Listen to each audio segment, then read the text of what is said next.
will go ahead and share my screen so we can start Mhm. reading Chapter 13, Section 11, The Peace of Heaven.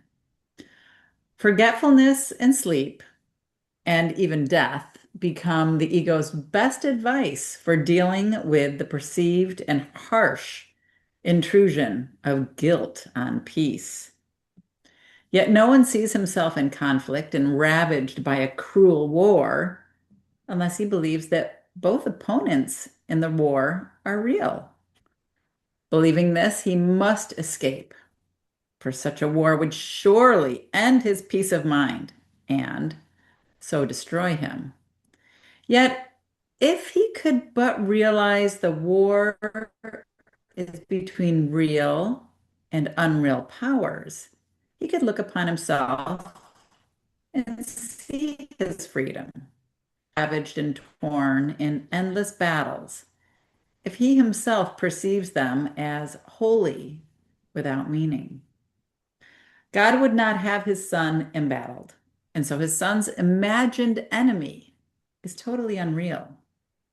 You are but trying to escape a bitter war from which you have escaped. The war is gone, for you have heard the hymn of freedom rising unto heaven. Gladness and joy belong to God for your release, because you made it not. Yet, as you made not freedom, so you made not a war that could endanger freedom. Nothing destructive ever was or will be. The war, the guilt, the past are gone, as one into the unreality from which they came. When we are all united in heaven, you will value nothing that you value here. For nothing that you value here do you value wholly, and so you do not value it at all. Value is where God placed it, and the value of what God esteems cannot be judged, for it has been established. It is wholly of value. It can merely be appreciated or not. To value it partially is not to know its value. In heaven is everything God values and nothing else. Heaven is perfectly unambiguous. Everything is clear and bright and calls forth one response. There is no darkness and there is no contrast. There's no variation. There's no interruption. There's a sense of peace so deep that no dream in this world has ever brought even a dim imagining of what it is. Nothing in this world can give this peace, for nothing in this world is wholly shared. Perfect perception can merely show you what is capable of being wholly shared. It can also show you the results of sharing, while you still remember the results of not sharing. The Holy Spirit points quietly to the contrast, knowing that you will finally let Him judge the difference for you, allowing Him to demonstrate which must be true. He has perfect faith in your final judgment because He knows that He will make it for you. To doubt this would be to doubt that His mission will be fulfilled. How is this possible when His mission is of God? You, whose mind is darkened by doubt and guilt, remember this. God gave the Holy Spirit to you, and He gave Him the mission to remove all doubt and every trace of guilt that His dear Son has laid upon Himself. It is impossible that this mission fail. Nothing can prevent what God would have accomplished from accomplishment. Whatever your reactions to the Holy Spirit's voice may be, whatever voice you choose to listen to, whatever strange thoughts may occur to you, God's will is done. You will find the peace in which He has established you, because He does not change His mind. He is invariable as the peace in which you dwell, and which the Holy Spirit reminds you. You will not remember change and shift in heaven. You have need of contrast only here. Contrasts and differences are necessary teaching aids, for by them you learn what to avoid and what to seek. When you have learned this, you will find the answer that makes the need for any differences disappear. Truth comes of its own will unto its own. When you have learned that you belong to truth, it will flow lightly over you without a difference of any kind.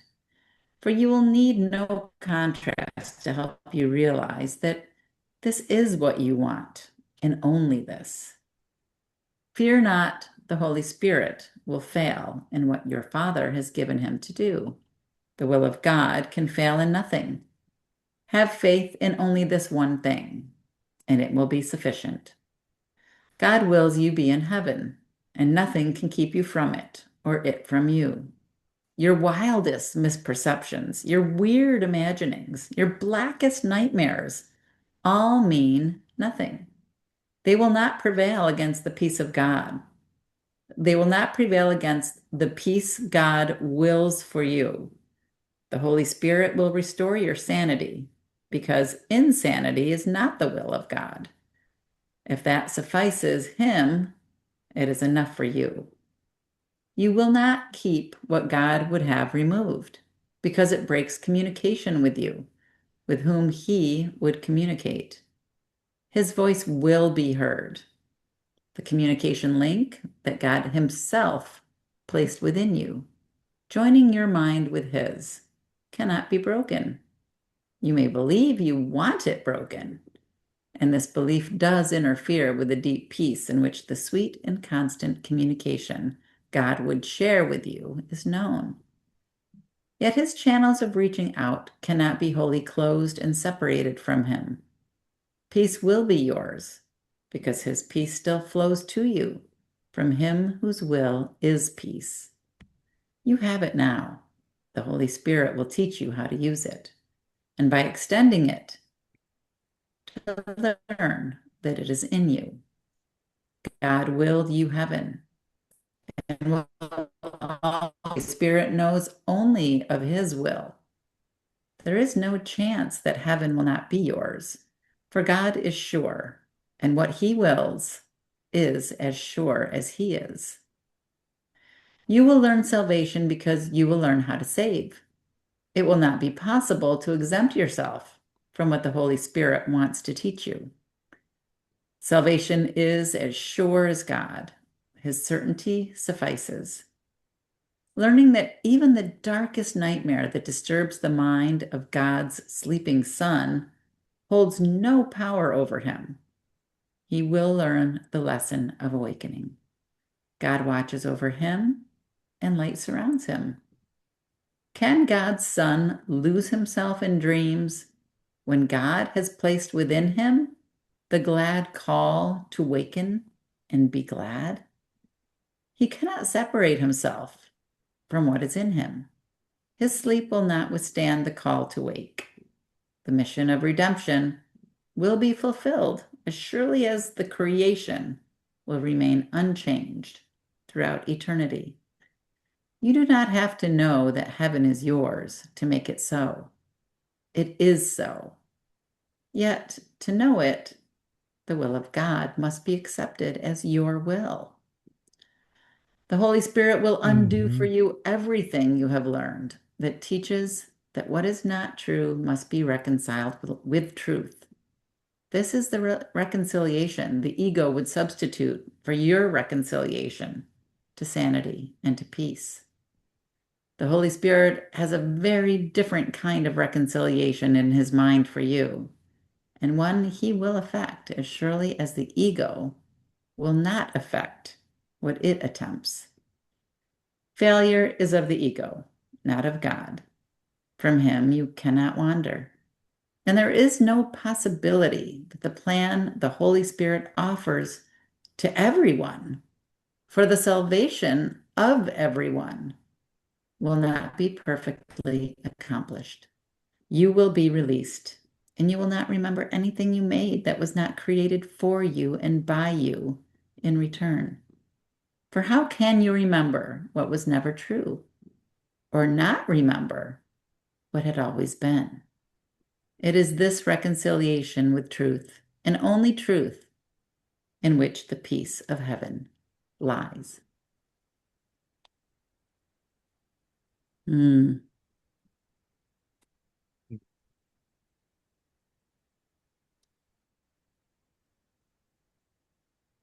I love it. Mhm.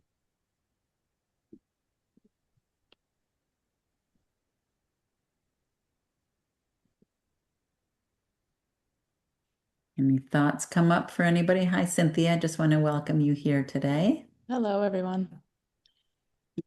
We were just reading chapter 13, section 11, the peace of heaven. Well, I think it's very clear again that the that God does not negotiate with the ego. And Mhm. you in this section at least, the ego is not even mentioned. Uh, but what what I read here was an invitation for us to turn to the Holy Spirit continuously as much as we can, Mhm. because everything then is of heaven on earth, if you will, through the lenses of the Holy Spirit, Right. including all peace, all assuredness. Yeah. Mm-hmm. Yeah. So interesting. After spending the last 2 weeks with my daughter and the children and all of the things that come with that, um, you do always have a choice, right? Like Mm-hmm. I was so um kind of in it, right? With the ego and the guilt and all of the pressure and the anxiety and the, expectations and the belittlement and all the things in your mind's going, what is happening right now? And it's interesting when we have children because the children that we have, we raise a certain way, then they grow up, become adults, and they have their children and they raise them in a certain way. And, you get so pulled into that. I don't want to say you, I get so pulled into that, when I'm in the moment that I have to remember, okay, this holy instant I give to you, be you in charge, for I shall follow you, certain that your direction will give me peace. And listen to that voice for God, right? And again, it reminded me of rewatching The Matrix Resurrection because in it, there's one of the main actresses, her name is Trinity in the show. She ends up, slugging the guy, and it's like, that's for using children. And it just reminded me of this part of the illusion where we have children, right? Like, what? Why would you use children?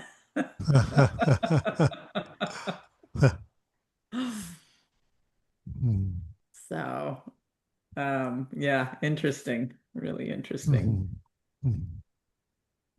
And more opportunities, right? To, like you said, Scott, an invitation Yeah. to Mhm. constantly go to the Holy Spirit, that communication link that's always there for us to go to. Mhm. All It may right. sound, too harsh, maybe too rigid, for some people who would like to just, if you will, cheat every now and then. I think of somebody on a diet and, every once in a while they'll have something fattening because, this section, I think so many other sections, says there is no maybe or partly, you know, there really is Mhm. no peace if we don't choose for the Holy Spirit. And I think that, there were some examples in that first paragraph, that to go any other way is kind of dooming yourself. Uh, Mhm. and again, I think about somebody on a diet and they have that piece of chocolate cake or whatever, which they can freely do, but there will be consequences. You can't will your way that you didn't have that piece of cake. Mhm. Yeah. Mhm. Yep.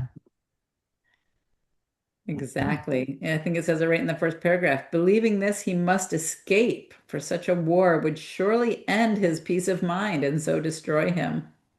Yet, if he could but realize the war is between real and unreal powers, he could look upon Mhm. himself and see his freedom Mhm. Mhm. Mhm. there.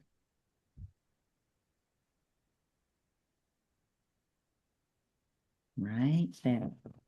All right. Any other conversations before we start chapter 14? All right. Teaching for truth. This should be interesting.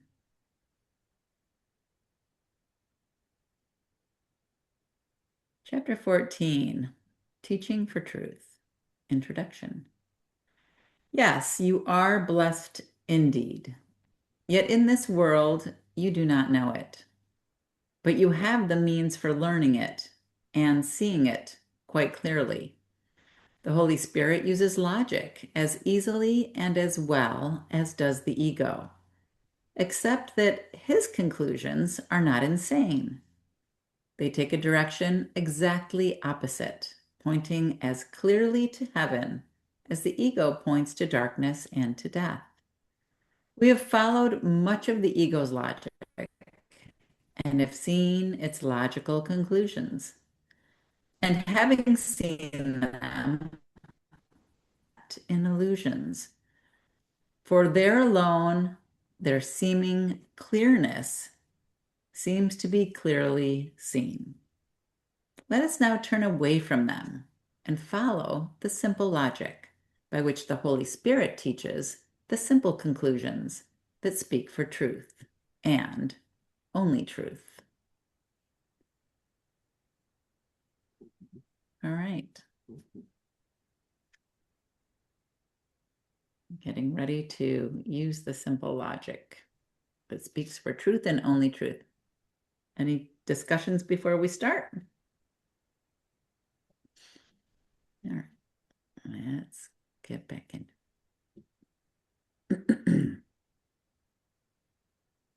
The conditions of learning. If you are blessed and do not know it, you need to learn it must be so. The knowledge is not taught, but its conditions must be acquired, for it is they that have been thrown away. You can learn to bless and cannot give what you have not. If then you offer blessing, it must have come first to yourself, and you must also have accepted it as yours, for how else could you give it away? That is why miracles offer you the testimony that you are blessed. If what you offer is complete forgiveness, you must have let guilt go, accepting the at-one-ment for yourself and learning you are guiltless. How could you learn what has been done for you, unknown to you, unless you do what you would have to do if it had been done for you? Indirect proof of truth is needed in a world made of denial and without direction. You will perceive the need for this if you realize that to deny is the decision not. The logic of the world must therefore lead to nothing, for its goal is nothing.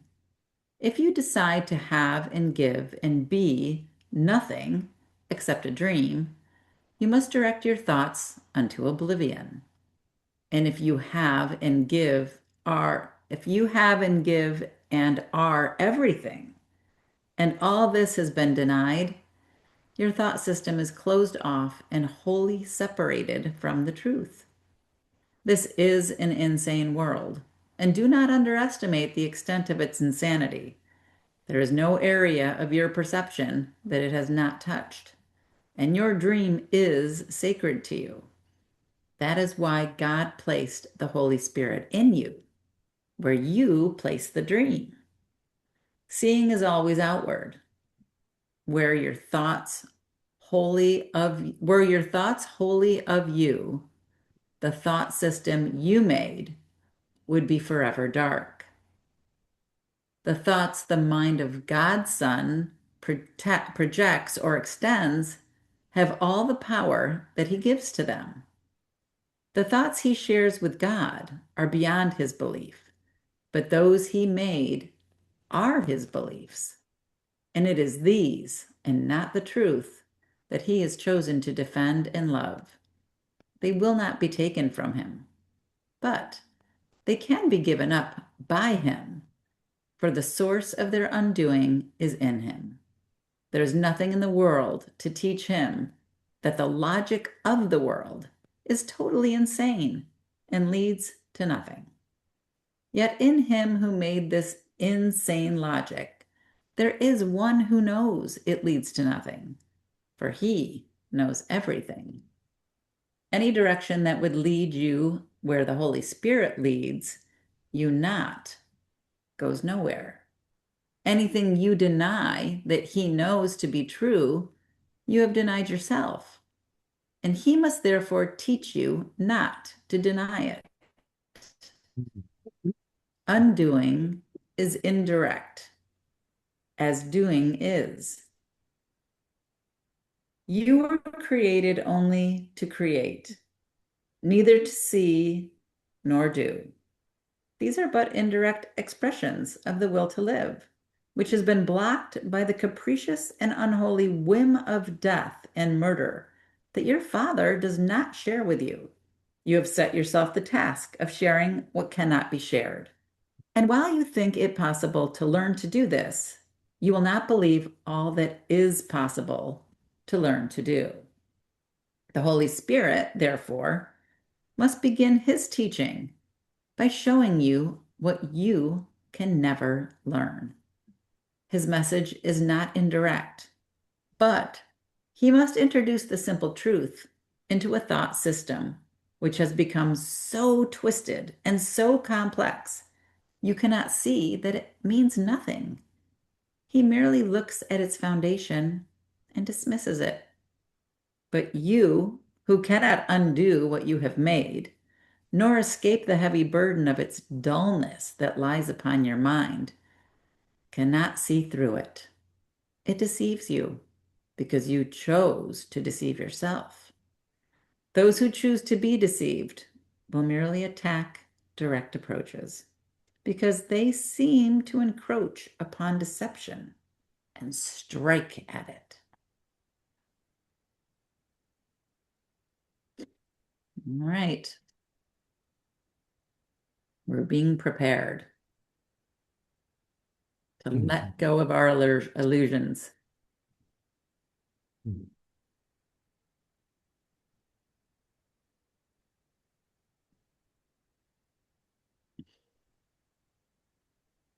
Any thoughts come up for anybody around this reading?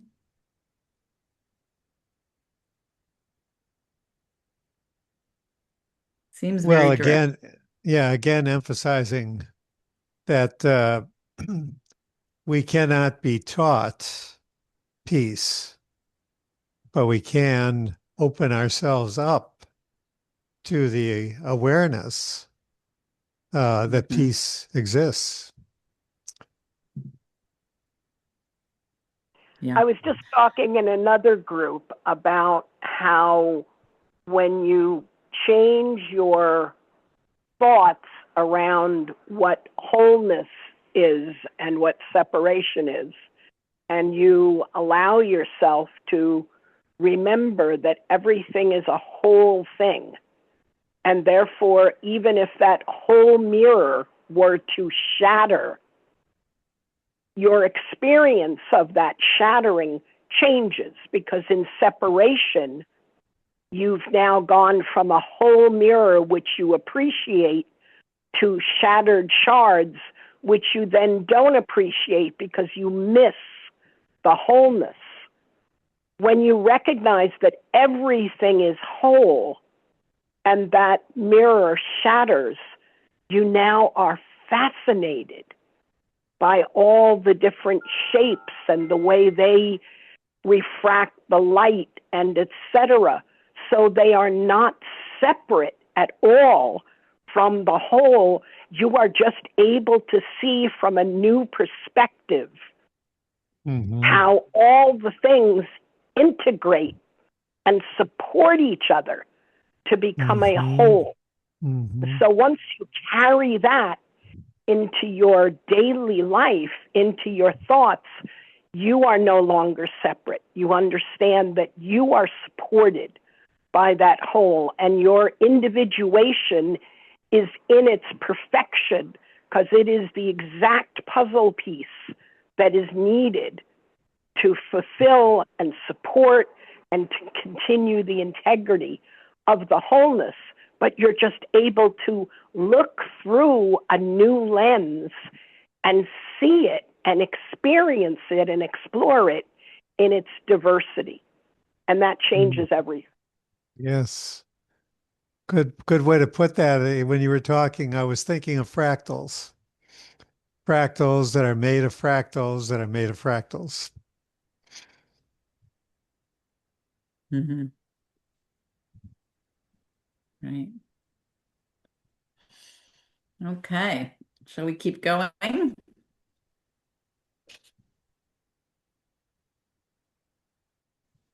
The happy learner. The Holy Spirit, in whom his mission can be happily accomplished.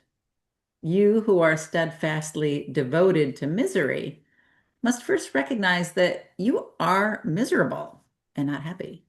The Holy Spirit cannot teach without this contrast. For you believe that misery is happiness. This has so confused you that you have undertaken to learn to do what you can never do, believing that unless you learn it, you will not be happy. You do not realize that the foundation on which this most peculiar learning goal depends means absolutely nothing. Yet it may still make sense to you. Have faith in nothing, and you will find the treasure that you seek. Yet you will add another burden to your already burdened mind. You will believe that nothing is of value and will value it. A little piece of glass, a speck of dust, a body, or a war are one to you. For if you value one thing made of nothing, you have believed that nothing can be precious and that you can learn how to make the untrue true. The Holy Spirit, seeing where you are, but knowing you are elsewhere, begins with the fundamental teaching that truth is true. This is the hardest lesson you will ever learn, and in the end, the only one. Simplicity is very difficult for twisted minds. Consider all the distortions you have made of nothing, all the strange forms and feelings and actions and reactions that you have woven out of it. Nothing is so alien to you as the simple truth. And nothing are you less inclined to listen to. The contrast between what is true and what is not is perfectly apparent, yet you do not see it. The simple and the obvious are not apparent to those who would make palaces and royal robes of nothing, believing they are kings with golden crowns because of them. All this the Holy Spirit sees and teaches simply that all this is not true to those unhappy learners who would teach themselves nothing. and delude themselves into believing that it is not nothing, the Holy Spirit says, with steadfast quietness, the truth is true. Nothing else matters. Nothing else is real. And everything beside it is not there. Let me make the one distinction for you that you cannot make, but need to learn. Your faith in nothing is deceiving you. Offer your faith to me, and I will place it gently in the holy place where it belongs. You will find no deception there, but only the simple truth. And you will love it because you will understand it.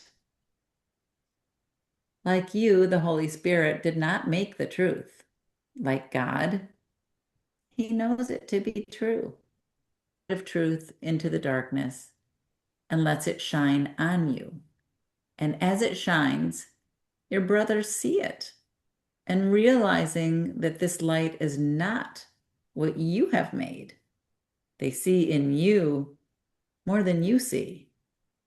They will be happy learners of the lesson this light brings to them because it teaches them release from nothing and from all the works of nothing. The heavy chains that seem to bind them to despair, they do not see as nothing until you bring the light to them. And then they see the chains have disappeared. And so they must have been nothing. And you will see it with them because you taught them gladness and release. They will become your teachers in release and gladness. When you teach anyone that truth is true, you learn it with him. And so you learn that what seemed hardest was the easiest. Learn to be a happy learner. You will never learn how to make nothing everything. Yet see that this has been your goal and recognize how foolish it has been. Be glad, for when you look at it in simple honesty, it is undone. I said before, be not content with nothing, for you have believed that nothing could content you. It is not so. If you would be a happy learner, you must give everything you have learned to the Holy Spirit to be unlearned for you. And then begin to learn the joyous lessons that come quickly on the firm foundation that truth is true. For what is builded there is true and built on truth. The universe of learning will open up before you in all its gracious simplicity. With truth before you, you will not look back. The happy learner meets the conditions of learning here as he meets the conditions of knowledge in the kingdom to free you from the past and open up the way to freedom for you. For truth is true. What else could ever be or ever was? This simple lesson holds the key to the dark door that you believe is locked forever. You made this door of nothing, and behind it is nothing. The key is only the light that shines away the shapes and forms and fears of nothing. Accept this key to freedom from the hands of Christ, who gives it to you, that you may join him in the holy task of bringing light. For like your brothers, you do not realize the light has come and freed you from the sleep of darkness. Behold your brothers in their freedom and learn of them how to be free of darkness. The light in you will waken them, and they will not leave you asleep.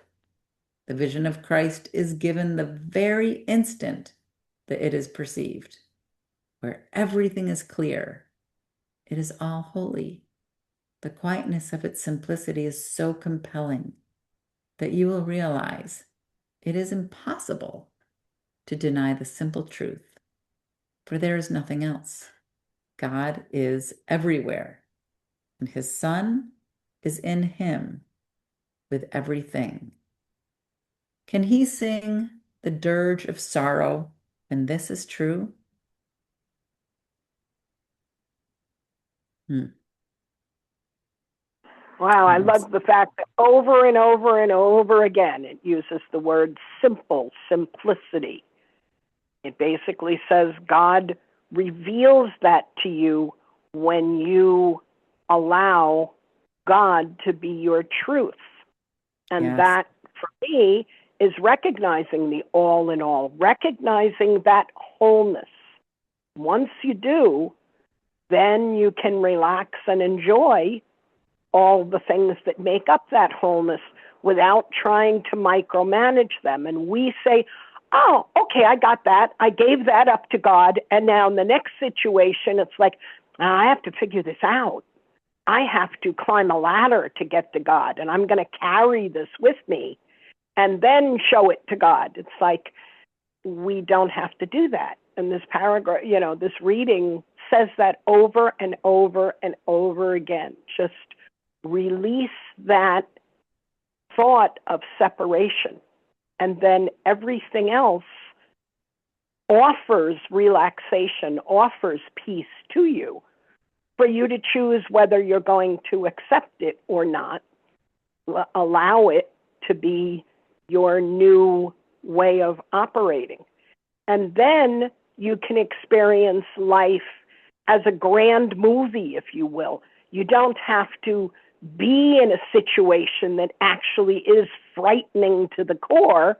You can just go to the movie and pretend that that is your experience and really get into it and get scared out of your mind, but you know all along that it's just a movie.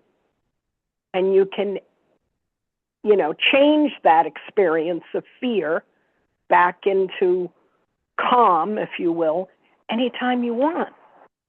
And that's what life becomes. And so it becomes this giant sort of playground of interest and enthusiasm because you're in the driver's seat, but you don't have to claw to get there or step on someone else. You just understand your own sort of quiet, peaceful power, if you will. Yeah, I love paragraph 8 that says, behold your brothers in their freedom and learn of them how to be free of darkness. The light in you will awaken them, not leave you asleep.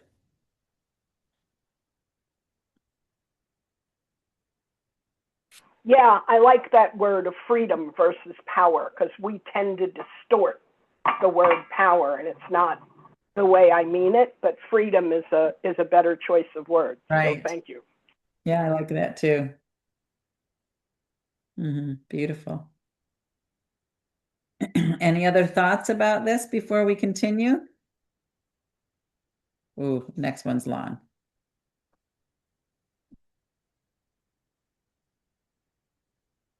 All right, let's get started. The decision for guiltlessness. The happy learner cannot feel guilty about learning. This is so essential to learning that it should never be forgotten. The guiltless learner learns easily because his thoughts are free. Yet this entails the recognition that guilt is interference, not salvation, and serves no useful function at all. Perhaps you are accustomed to using guiltlessness merely to offset the pain of guilt and do not look upon it as having value in itself. You believe that guilt and guiltlessness are both of value, each representing an escape from what the other does not offer you. You do not want either alone, for without both, you do not see yourself as whole and therefore happy. Yet you are whole only in your guiltlessness, and only in your guiltlessness can you be happy. There is no conflict here. To wish for guilt in any form will lose appreciation of the value of your guiltlessness and push it from your sight.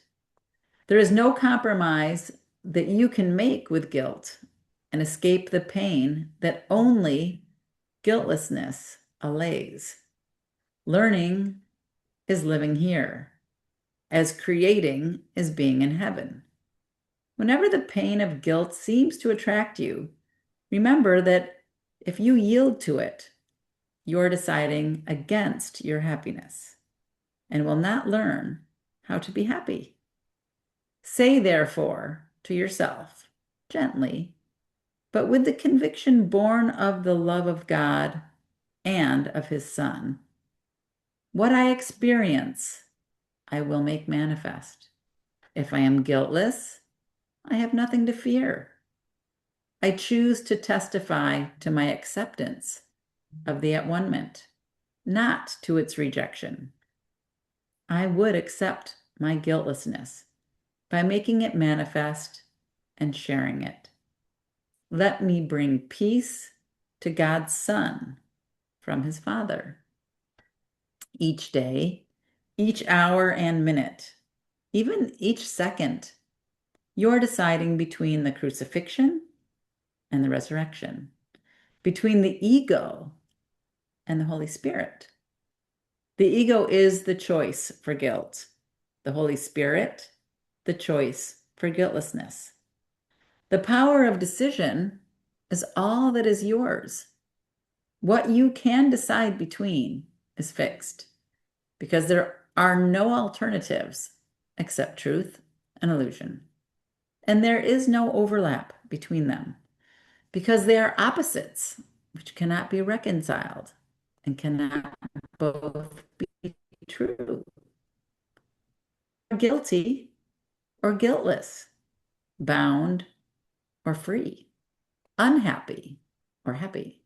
The miracle teaches you that you have chosen guiltlessness, freedom, and joy. It is not a cause, but an effect. It is the natural result of choosing right, attesting to your happiness that comes from choosing to be free of guilt. Everyone you offer healing to returns it. Everyone you attack keeps it and cherishes it by holding it against you. Whether he does this or does it not will make no difference. You will think he does.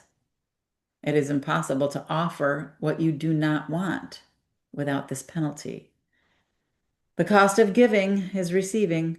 Either it is a penalty from which you suffer or the happy purchase of a treasure to hold dear.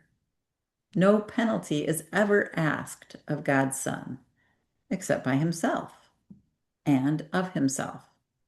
Every chance given him to heal is another opportunity to replace darkness with light and fear with love. If he refuses it, choose to free his brother and enter light with him. By giving power to nothing, he throws away the joyous opportunity to learn that nothing has no power. And by not dispelling darkness, he became afraid of darkness and of light. The joy of learning that darkness has no power over the Son of God is the happy lesson the Holy Spirit teaches and would have you teach with him. It is his joy to teach it, and it will be yours. The way to teach this simple lesson is merely this: guiltlessness is invulnerability. Therefore, make your invulnerability manifest to everyone. Teach him that whatever he may try to do to you, your perfect freedom from the belief that you can be harmed shows him that he is guiltless. He can do nothing that can hurt you. And by refusing to allow him to think he can, you teach him that the at-one-ment, which you have accepted for yourself, is also his. There's nothing to forgive. No one can hurt the Son of God. His guilt is wholly without cause, and being without cause cannot exist. God is the only cause, and guilt is not of him. Teach no one he has hurt you, For if you do, you teach yourself that what is not of God has power over you. The causeless cannot be. Do not attest to it, and do not foster belief in it in any mind. Remember always that mind is one and cause is one. You will learn communication with this oneness only when you learn to deny the causeless and accept the cause of God as yours. The power that God has given to his Son is his, and nothing else can his Son see or choose to look upon without imposing on himself the penalty of guilt in place of all the happy. You choose to make a decision for yourself, you are thinking destructively, and the decision will be wrong. It will hurt you because of the concept of the decision that led to it. It is not true that you can make decisions by yourself or for yourself alone. No thought of God's Son can be separate or isolated in its effects. Every decision is made for the whole sonship, directed in and out, and influencing a constellation larger than anything you. Those who accept the at-one-ment are invulnerable. But those who believe they are guilty will respond to guilt because they think it is salvation and will not refuse to see it and side with it. They believe that increasing guilt is self-protection, and they will fail to understand the simple fact that what they do not want must hurt them. All this arises because they do not believe that what they want is good. Yet will was given them because it is holy, and will bring to them all that they need, coming as naturally as peace that knows no limits. There is nothing their will fails to provide that offers them anything of value. Yet because they do not understand their will, the Holy Spirit quietly understands it for them and gives them what they want without effort, strain, or the impossible burden of deciding what they want and need alone. It will never happen that you must make decisions for yourself. You are not bereft of help, and help that knows the answer. Would you be content with little, which is all that you alone can offer yourself, when he who gives you everything will simply offer it to you? He will never ask what you have done to make you worthy of the gift of God. Ask it not, therefore, of yourself. Instead, accept his answer, for he knows that you are worthy of everything God wills for you. Do not try to escape the gift of God he so freely and so gladly offers you. He offers you but what God gave him for you. You need not decide whether or not you are deserving of it. God knows you are. Would you deny the truth of pitiful appraisal of yourself in place of his calm and unswerving value of his Son? Nothing can shake God's conviction of the perfect purity of everything that he created, for it is wholly pure. Do not decide against it, for being of him, it must be true. Peace abides in every mind that quietly accepts the plan God set for its at-one-ment, relinquishing its own. You know not of salvation, for you do not understand it. Make no decisions about what it is or where it lies, but ask the Holy Spirit everything and leave all decisions to his gentle counsel. The one who knows the plan of God that God would have you follow can teach you what it is. Only his wisdom is capable of guiding you to follow it. Every decision you undertake alone, but signifies that you would define what salvation is and what you would be saved from. The Holy Spirit knows that all salvation is escape from guilt. You have no other enemy. And against this strange distortion of the purity of the Son of God, the Holy Spirit is your only friend. He is the strong protector of the innocence that sets you free. And it is his decision to undo everything that would obscure your innocence from your unclouded mind. Let him, therefore, be the only guide that you would follow to salvation. He knows the way and leads you gladly on it. With him, you will not fail to learn that what God wills for you is your will.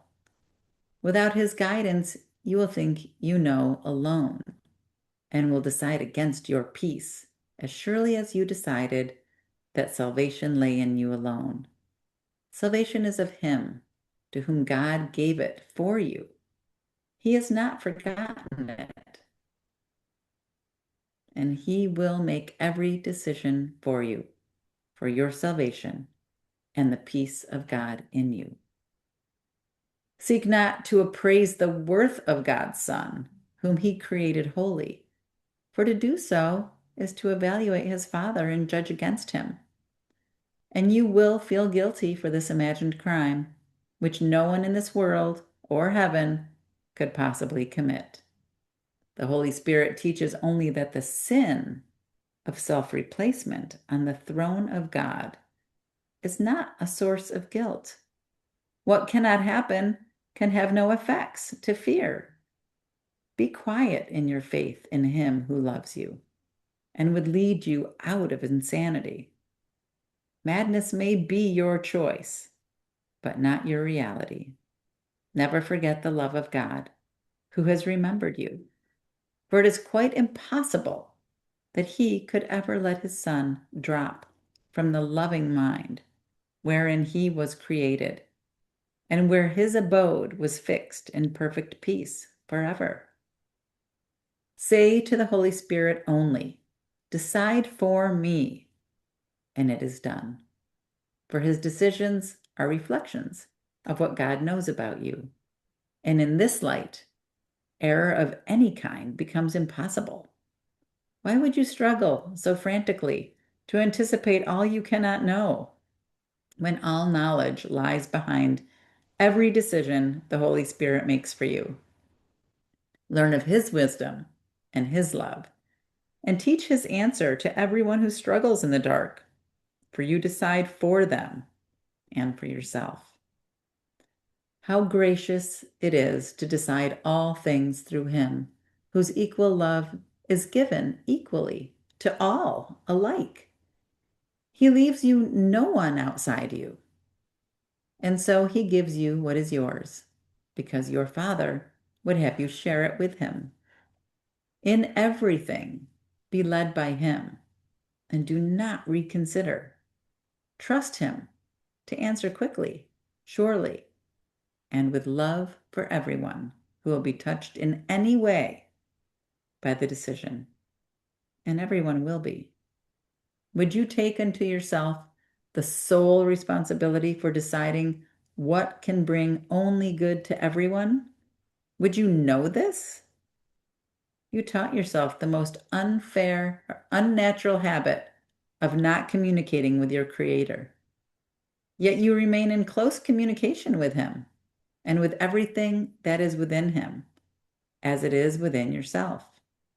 Unlearn isolation through his loving guidance, and learn of all the happy communication that you have thrown away but could not lose. Whenever you are in doubt what you should do, think of his presence in you and tell yourself this, and only this: He leadeth me and knows the way, which I know not. Yet he will never keep from me what he would have me learn. And so I trust him to communicate to me all that he knows for me. Then let him teach you quietly how to perceive your guiltlessness, which is already there. Whew, that was a lot. And so good to remember, right? Let go, let God. We don't have to do any of it. We don't even have to think about it. We just have to turn it over to the Holy Spirit and know that all the lessons that we're learning, everything that's coming to us, would things are things that he would have us learn. And we still don't have to have the answers. We still just ask, please give me the answer to this. I just don't know what to do with it. Right? Over and over and over and over again. And have He the will faith to never know keep. that when we are to know something, that's when we get to know it. We don't have to Right. hunt for it, figure it out, like you said, whatever. It is like God gives us what we need to know exactly when we need to know it. We don't have to Right. hold everything in our heads. We don't have to, do all that. It's in the present moment that we receive all, and to just know that that's truth. Yeah. And sometimes when we're in it, when we're sitting in it, and it's so frustrating and we don't have the answers, like you said, Mary, know that there's a time when the answers will come, right? And part of it is just being in it and not having to know the answer. It's kind of like yoga when you take yoga and you do a chair pose and the instructor says, "Yes, it's uncomfortable." And that's okay. It's okay. And just know that you will have an answer for why this is in your life. It might not be right now, but have faith that it will come, right? And just ask the question, I can see peace instead of this. I can choose peace instead of this. And find that peace, find that breath, find that calm within the storm, and just be in that place of peace. And if you're in separation, you're only going to get a partial answer because that's all your brain, your mind can handle. But when you relax, you get the answer from a more complete, a more expanded place because Exactly. that's the vision you have.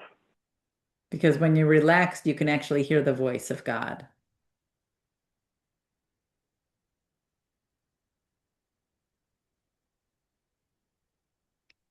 Wonderful, wonderful. Anybody else have any burning shares before we close for today? Thank you guys so much for sharing. I know Scott had to drop off at 1 o'clock,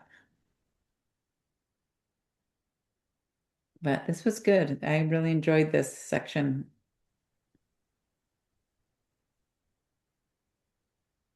Thank you guys for joining. Thank Uh, you. Thank you, You're Terry. welcome. Thanks for being here. All right, enjoy your week. I will be here next week. And I guess that's all, folks. That's all for now. Namaste. That's all, folks. Namaste. All right. Thank you for joining. We'll see you Thank guys you. next week. Bye. Bye.